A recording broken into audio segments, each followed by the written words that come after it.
Oh, does on the display.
Possibly. Check your email.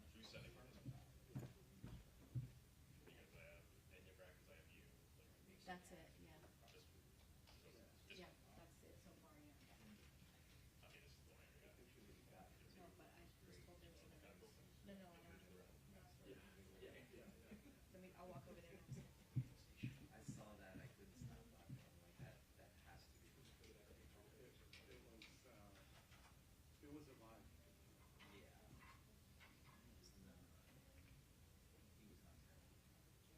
He was not terrible. It also probably was second. Right. Well, he was saying also like sheriff. All the usual suspects.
Good afternoon, everyone. We are so glad that you're here today. Thank you for coming out. In just a moment, our State Attorney Monique Worrell is going to share with you some very important information and update on our non-arrest policy. After, we are going to be taking some questions and giving you some answers. However, we would just ask that all the questions remain on topic.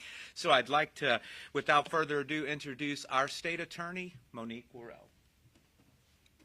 Thank you. Please hold your applause.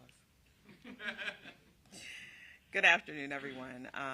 I thank you all for joining me on what is obviously very much anticipated address on the current situation dealing with the backlog of non-arrest cases here in the Ninth Judicial Circuit. I want to start by letting you all know that about 9:30 this morning I received a call from statewide prosecutor Nick Cox, and we have arranged a meeting for tomorrow where we will discuss how we can implement the assistance that has been offered by the Attorney General. I look forward to meeting with him to discuss how we'll be working together to clear the more than 13,000 non-arrest cases that have backlogged in our circuit. I also look forward to sitting down with local law enforcement to discuss additional collaboration in this policy, and I want you all to know that those discussions have been in the works ever since the release of this non-arrest policy a few weeks ago.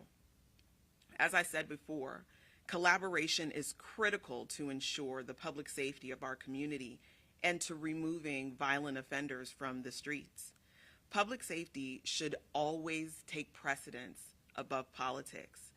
And while we know that this circuit receives more scrutiny and different levels of scrutiny because of politics, we have an obligation to work together to solve the problems of this community. So I look forward to collaboration with all relevant stakeholders to put public safety above politics. And putting public safety above politics means being honest about the facts that this problem has been allowed to grow and fester for decades. And what I am doing right now, here today, and with the implementation of this policy, is putting an end to temporary solutions that haven't fixed the problem. And I believe that by working together, we can permanently fix this backlog of non-arrest cases. So, unfortunately, what the Attorney General has offered is another temporary fix to the situation. The statewide prosecutor's office has a long history of providing support to local jurisdictions and providing additional prosecutors, and of course having them come to our office is welcomed. We can certainly utilize the help so that we can work as quickly as possible to get through the backlog of cases, and after we've done so, I will continue to advocate for additional permanent resources, because once that temporary support is no longer here, we can expect that backlog to creep up again. As I stated in my letter to the Attorney General, this reality has far more to do with flat funding while our population has grown exponentially. And an increase in population necessarily results in an increase of cases coming through our system. But the resources to review these cases just haven't kept pace despite our repeated requests for additional funding. I think I said when I rolled out this policy that year after year we go to Tallahassee to lobby for additional funding, additional spaces for prosecutors in our office, and year after year those requests are denied. We need a holistic approach, which is why in my letter to the Attorney General, I requested 13 additional prosecutors and support staff to process this backlog and to make sure that we don't just create another backlog. It's vitally important that additional support is provided for the long term, because when those resources aren't present for even a short period of time, the case backlog can quickly escalate. During my first administration, or what we've affectionately referred to as 1.0, I put in place staff to work solely on reviewing those non-arrest cases. And under the interim administration with the appointed state attorney, the staff was either released or reassigned. And at the end of 2024, there were 12,118 non-arrest cases that had come in. So I just want to reiterate for all of those who have heard differently and for those who are saying differently, this is not a Monique Worrell problem. This, in fact, is a problem that dates back to at least 2013, where, as WFTV reported at that time, Jeff Ashton was discussing non-arrest cases that he inherited when he took office. And his solution to many of those cases was to drop those cases. And we have worked diligently to ensure that we don't have to drop cases because we don't have the manpower, but rather that we get the manpower that's needed to adequately service the people of the Ninth Judicial Circuit. I know it's a good political talking point to try to make this about me, and some continue to try to do so, but this community deserves better than that. They deserve more than politics. They deserve results. And that's exactly what I will continue to advocate for. Now, I have some numbers that I want to review with you, and I'm also going to have one of my investigators, my Deputy Chief Investigator, Dave Amon, come up and talk to you about some of the non-arrest cases that we've received so that you can have some more concrete examples. It's something that I didn't do before, but I want you to receive these concrete examples so that you can have an idea of, when I say non-arrest cases, what I'm talking about, because it's very important for the public to understand that. All right, so on the screen behind me, you'll see, and I'm highlighting the last several administrations so that you can see what the numbers were under each administration, so that you can have an idea of how this is relative and also how it's not simply isolated to my administration. So in 2012, that was the last year of Lawson Lamar's administration. He received 13,459 non-arrest cases. I'll move to the side so that I'm not blocking your shot.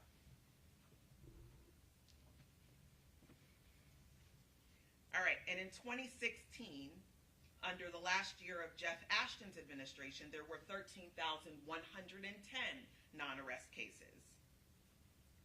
In 2020, under the last year of Ms. Ayala's administration, there were 12,660 non-arrest cases. But what's important to note with that is that it was also the COVID year, so all of the numbers of cases filed that year were down. In 2022, the last full year of my first administration, the number was 13,512 non-arrest cases. And in 2024, the last year of the appointed state attorney's administration, it was 13,459. So you'll see that the number of non-arrest cases that's received is relatively the same, no matter who's sitting in the seat. And that's really important, again, because when people try to make this a Monique issue, the numbers say something different. So I'm going to preempt your question, which may be, well, it wasn't a problem for any of these other state attorneys. Why is it a problem for you? Well, the answer is it was a problem for each of these state attorneys, and each state attorney has employed different tactics that they use to try to address the problem. All of those policies that they implemented were only temporary fixes to the problem. What I'm advocating now is for a permanent fix to this problem that several other administrations have tried to find but have not yet been able to do so. I want to talk to you a little bit about where the non-arrest cases come from, the majority of non-arrest cases come from. Orange County Sheriff's Office and the Orlando Police Department are our two major law enforcement agencies in this community.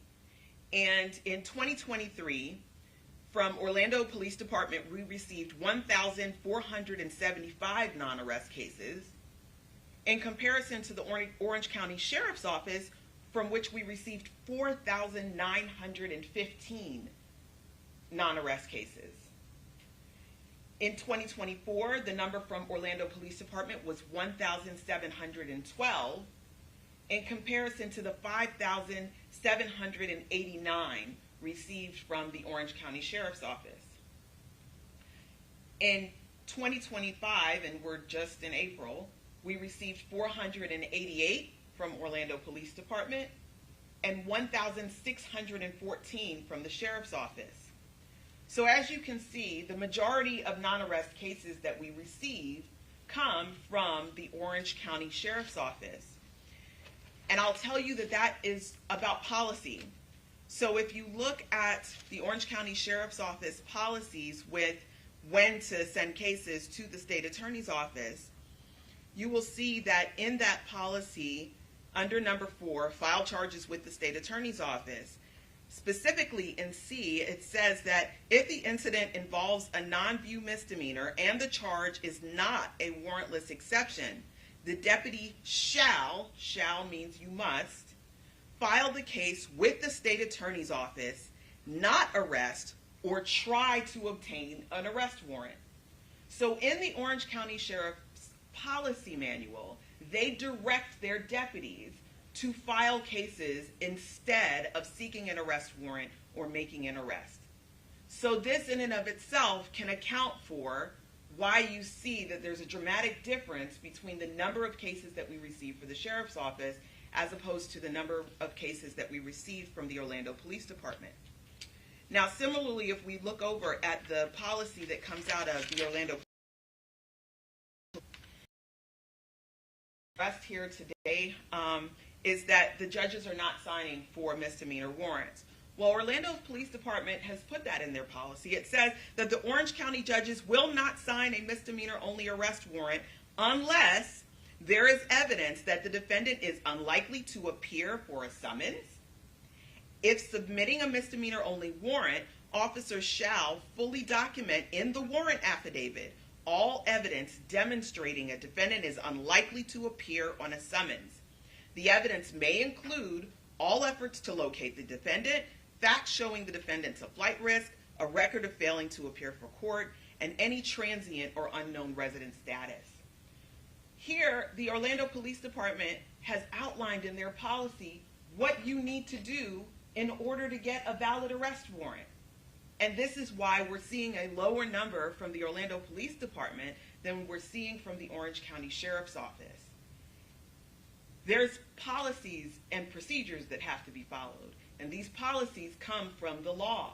So when they're saying that we can't get warrants, well, they can get warrants, but they have to provide the information that is required by the statute in order to receive those warrants.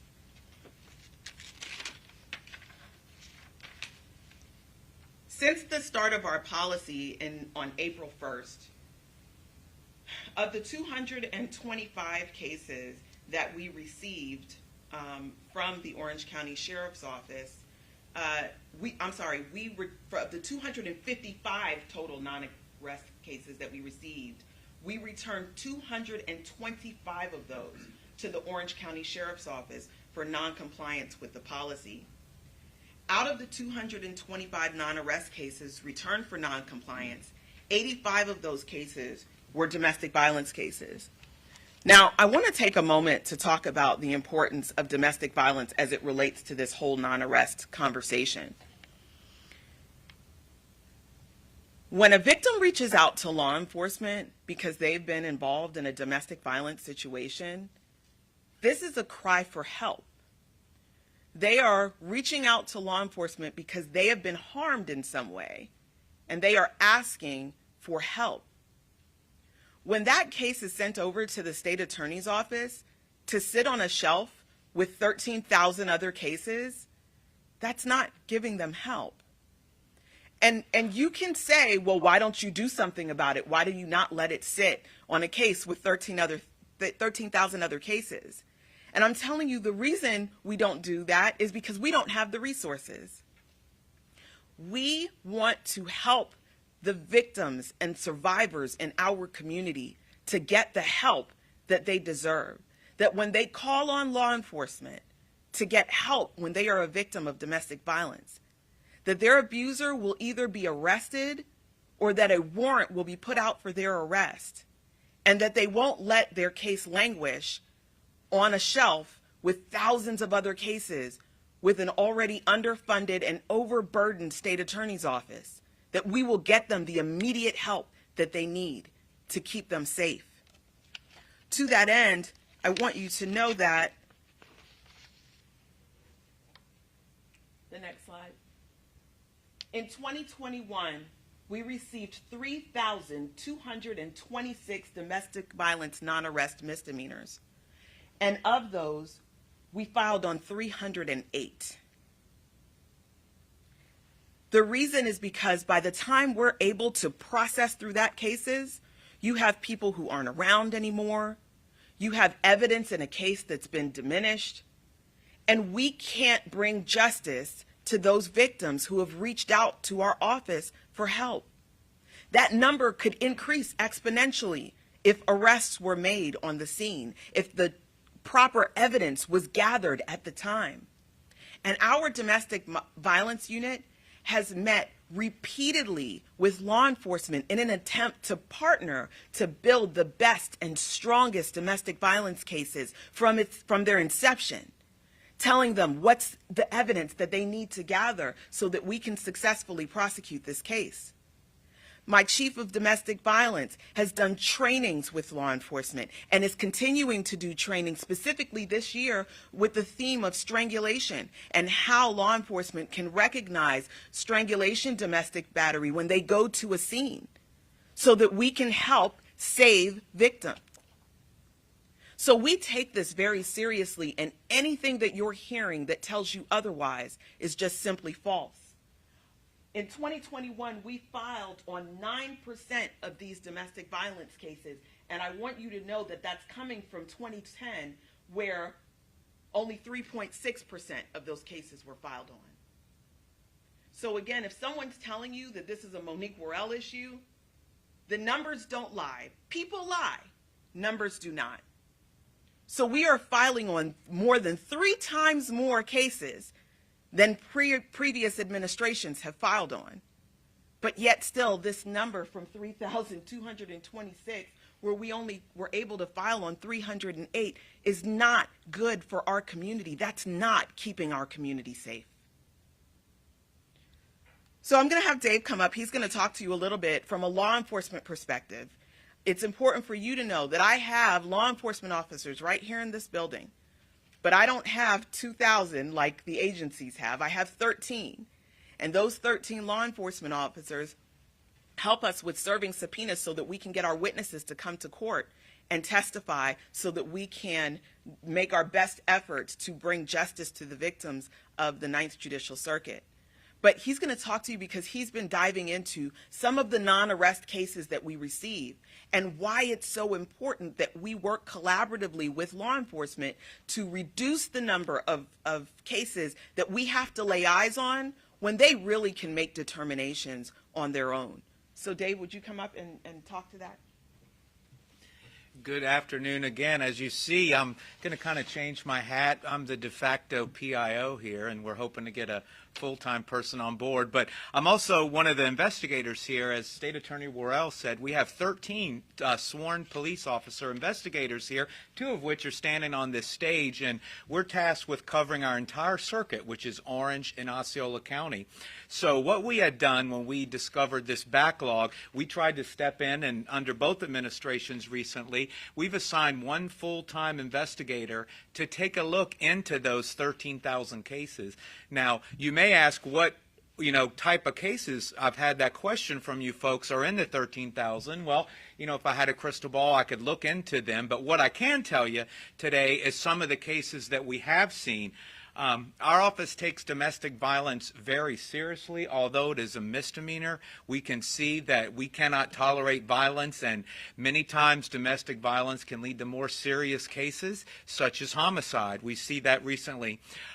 So we've kind of done a focus on domestic violence, and one of the things we've seen is we are really excited about working with our law enforcement partners because, as we've stated from the podium before, a law enforcement officer needs what is called probable cause to make an arrest or go and obtain an arrest warrant. And usually when they make an arrest, that's when that case comes to us. Now, once it's passed to us, we have a much, much higher burden of proof, and that's called proof beyond a reasonable doubt, which is something that we would have to show in order to obtain a conviction. Well, what we're seeing in a few of these cases, and I have some examples that I'll read to you, are that the law enforcement officers have been sending cases over here where they haven't even jumped the hurdle of probable cause calls yet. As a matter of fact, some of the cases that we've seen statements written in affidavits such as unable to substantiate probable cause. Well, if you send us a case that you're unable to substantiate probable cause, the likelihood of us being able to jump that bigger hurdle and say we can prove that case beyond a reasonable doubt is really, really going to be difficult. So suspect was not arrested due to lack of evidence available to establish probable cause. Throughout the investigation, probable cause could not be established. So those cases are going to prove problematic. Again, I said I don't have a crystal ball to see what the 13,000 are, but from our past review, we've noticed that there is a sizable amount of these cases where if we could just ask law enforcement, instead of sending those cases to us where they haven't met their burden of probable cause, that they work with their detectives and maybe, try to bolster their probable cause. We do have on-call prosecutors, multiple prosecutors we send out every week that are on call to where local law enforcement can give them a ring and they can talk about that. We even have specifically a domestic violence prosecutor on call all the time. So we would ask that before you send them to our office and they sit in a stack and we already believe that they have no probable cause, that either you work a little harder to get probable cause, or sometimes there's just not going to be probable cause, and there's nothing magically that the state attorney's going to be able to do to take that no probable cause. There's nothing we're going to be able to do to make probable cause. So what an effort, and I'm a career law enforcement officer, worked all around the circuit here, so I know a lot of these folks. What we're trying to do is say, hey, could we just, if you don't have probable cause, could we not send them over here if you don't have probable cause? Because all that does is make that cases that we have to go to and sometimes say, yeah, you don't have probable cause. So we're obviously not going to file on that. So we want to kind of, instead of a floodgate, we want to see if we can work with them to narrow our focus and send only the cases that have probable cause. And if you don't, give us a call. We'll see if we can help you get probable cause. Contact your legal advisor. So as far as our investigations unit, that's what we're going to be working with law enforcement to see if we can just narrow that. The fewer cases we get, the more attention we can give to those cases. Thank you, Ms. State Attorney. The probable cause discussion is really important. I was looking through social media after my last press conference, and I saw that someone commented that I want law enforcement to do the state attorney's job. And what that showed me was that people don't really understand the separation between law enforcement and the state attorney and what our different roles are. So it's really important to understand that the role of law enforcement is to make sure that there's probable cause. Probable cause means that it is probable that a crime was committed, one, and that the person who they are making the complaint against probably committed the crime, right? It's very basic. If law enforcement can't establish that, there's no way that we are going to be able to establish that. And the reason is because they're on the scene. They're interviewing the witnesses. They're talking to the victim. If they can't establish probable cause at the scene of the event, there's nothing that we are going to be able to do to build probable cause once the case gets here. So it's really important for the public to understand what the role is of the state attorney and what the role is of law enforcement and how those roles are different, but how one builds upon the other. So when we get the case, our job is to now take law enforcement's probable cause and take it to beyond a reasonable doubt. And sometimes, through no fault of law enforcement, we can't make that happen. Sometimes we get probable cause and we can't turn probable cause into beyond a reasonable doubt because there's just too many things missing and there's a gap, right? And we work with them at that point to try to build it. But as Dave just explained to you, if the case comes in and it doesn't even have probable cause, there's nothing that we can do to make it beyond a reasonable doubt. There are a few things that I want to clarify, and there's some misconceptions that I'd like to address. If you remember from 1.0, I did a whole press conference about facts matter, because facts do matter. And when you are in a position such as mine as state attorney and some of the other elected and appointed officials who've made comments with regards to this policy, the truth is important. I want to clarify my policy because there's been some mischaracterization as this policy as being a blanket policy or inconsistent with policies that have been implemented by other state attorneys to deal with non-arrest in their own circuits. I think it's important for you to understand each state attorney is elected, for the most part, to deal with the matters that impact their circuit. So when I make a policy decision, I'm not looking for validation from any other state attorney for what works best in the Ninth Circuit, because the people of the Ninth Circuit, 414,000 of them, elected me to make decisions that are best for the Ninth Circuit. But out of an abundance of caution, what I do is I look around to other state attorneys to see if they're facing similar problems, if they've implemented similar policies, so that I can have a basis upon which to build for what works best for the Ninth Circuit. This was no exception. My executive director reached out to all of the other circuits and asked, do you have this problem? If so, how have you dealt with it? And to it, we received a policy that has now been widely circulated from the Fifth Circuit, where they also clearly had a non-arrest problem that caused them to develop a non-arrest case policy. As my policy states, non-arrest cases that will be accepted are homicides, sex crimes, human trafficking, child abuse, drug trafficking offenses, traffic homicides, animal cruelty, economic crime, wildlife commission cases, and civil citations. It's not a blanket policy because I just named for you, I don't know, probably 9 exceptions that allow us to review cases that are non-arrests. And in all other cases where we have said we won't accept them, my policy clearly has a provision where law enforcement can reach out to our on-call attorney. Now, we don't have just one on-call attorney. We have an on-call attorney for every single division in this office. We have an on-call attorney for domestic violence. We have an on-call attorney for homicide. We have an on-call attorney for sex crimes. So wherever there is a need for discussion, law enforcement can always reach out and we can have discussion, because our goal is not to regulate what law enforcement can and can't do. It is only to make sure that we are providing public safety measures for the people of the Ninth Judicial Circuit. My office will never refuse to prosecute a case where probable cause has been properly established. The only thing that this policy set out to do is so that law enforcement can help us build the strongest cases possible, so that when they come in the door, we're taking it down the road to beyond a reasonable doubt.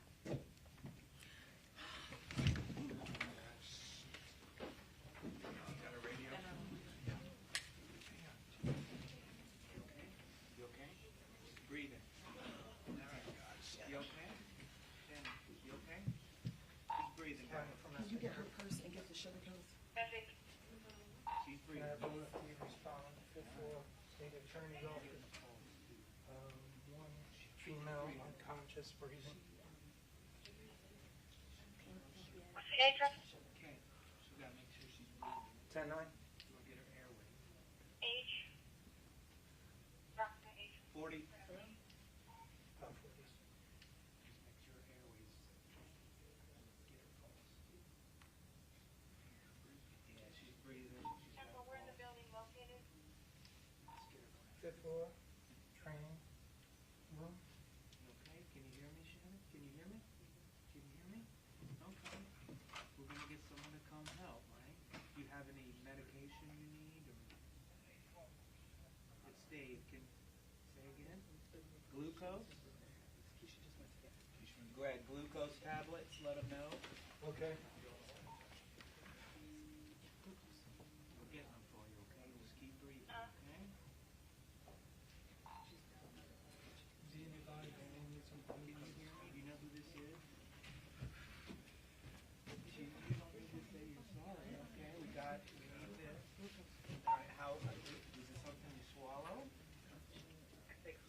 sit? confirming it's an employee. You want to try to sit up so you don't show? 10-4. That's okay. We need to get her to sit up a little bit.